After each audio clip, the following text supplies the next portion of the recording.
Here we go, the PlayStation 1, the PlayStation 1, the PlayStation 1 dominated the whole market, the PlayStation 1, the PlayStation 1, the PlayStation 1 dominated the whole market. You got to understand, the PlayStation 1 is far better than the Savage. It has more games, a decent controller, and a popular reception among critics. Peace out, players. Welcome back to the Wrestling 124 reviews, where today I am going to be talking about the very first WCW game on the PlayStation, only exclusively for the PlayStation. And that game is WCW versus the World. It was released in 1996 in Japan, and then was released to the US and Europe in 1997. And interestingly enough, in Japan, it's called Virtual Pro Wrestling. Why? I don't know. Anyways, this game was developed by Asmic Ace Entertainment and The Man Breeze. The Man Breeze? The Man Breeze. What kind of name is this? The Man Breeze? That would be like if a man was caught in a snowstorm full of breeze. Yeah. Anyway, this part was originally brought up by YouTube user Lion's Edge, and I'm gonna leave his review in the description below because he actually goes more in depth into the wrestling games. So he actually goes more in depth into the wrestling games. But yeah, I highly recommend checking out his channel because he is really good. He is really good. Anyway. That being said, according to Wikipedia, I researched and the Man Breeze has no logo, but according to Wikipedia, the Man Breeze, this is the only game that the Man Breeze developed before changing its name to Aki Corporation. That's right, the developers of some of the greatest wrestling games of all time. With that being said, in that regard, WCW NWO World Tour, WrestleMania 2000, WCW NWO Revenge, WWF No Mercy. I mean, come on, it's not rocket science here. Aki Corporation made these wrestling games, and they're some of the best of all time, but they started out under the name The Man Breeze. It's not even found in the game files, the logo for the Man Breeze. If you try to research it up on Google, all you get is Yacht Man Breeze. But let's just get on with the game. Seriously. Okay, so this one would be the first WCW video game released during this rise amidst the Monday Night Wars. Oh yeah, the intention. At the time, Acclaim was working with the WWF to make wrestling games, while on the other hand, THQ was working with WCW to make wrestling games here. Alright, the intro was one thing that shocked many gamers worldwide at the time. Full motion video, which was extremely rare in video games at the time. I mean, seriously though, full motion video in video games weren't even common. But yeah, like I just said, it was extremely rare back then that you would find full motion video in video games. Especially considering the fact that it was in the 90s. Just looking at this footage reminds you of the old days of WCW. Kind of reminds you of how awesome WCW was at the time. Anyway, so this game features various modes including League Challenge, Best of 7, Exhibition, Elimination, Tournament, League, and Double Title as well.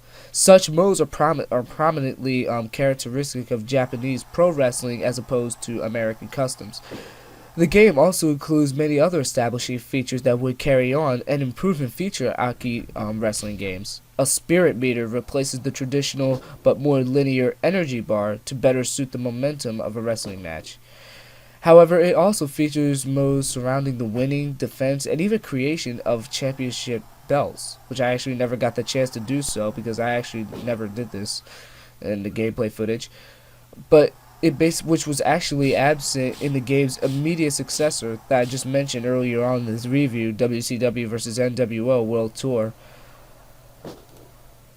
The latter, however, would achieve far greater popularity thanks to its introduction of the intuitive grappling system, not yet developed in WCW vs. the World.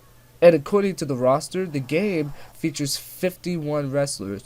In addition to its WCW and NWO roster, in keeping with its game's title, WCW vs. the World, which also features several fictional foreign wrestlers, these performers are actually renamed counterparts of real life. Japanese wrestlers that could not be properly represented in the game's American version due to copyright restrictions. This practice of altering of Japanese performers for American games would carry on through two more Aki games for the Nintendo 64.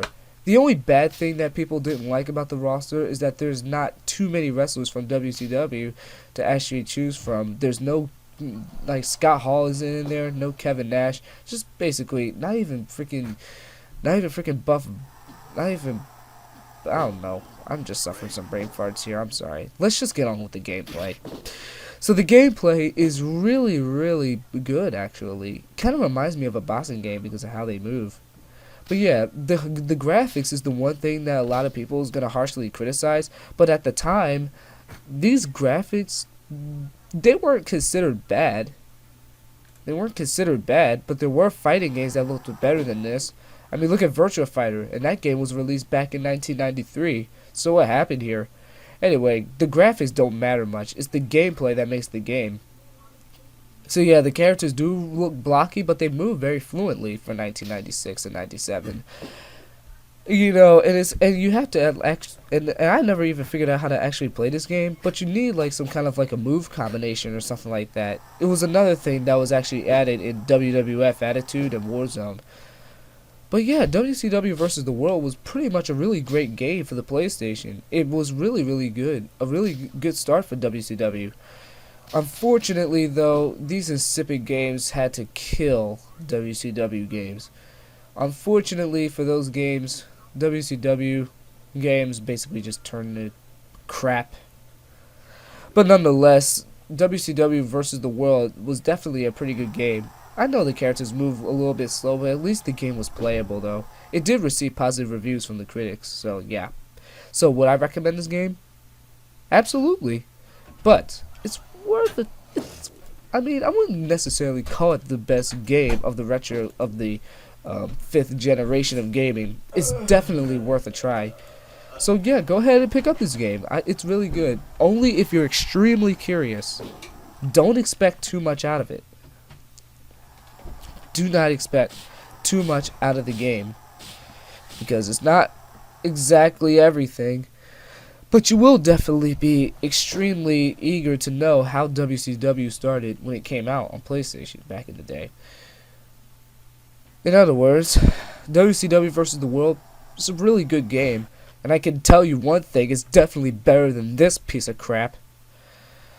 Man, even if you try to even if you have a hard time trying to grapple your opponent in this one, at least you could get the ease of it, because later on in the gameplay, at least I was still able to do it. I was actually playing as Hulk Hogan, for those of you who didn't know. But yeah, pretty much. WCW vs. the World was definitely a great game on the PlayStation. It's definitely better than Perfect Weapon. Anyways, I don't want to take up too much of your time here. Seriously.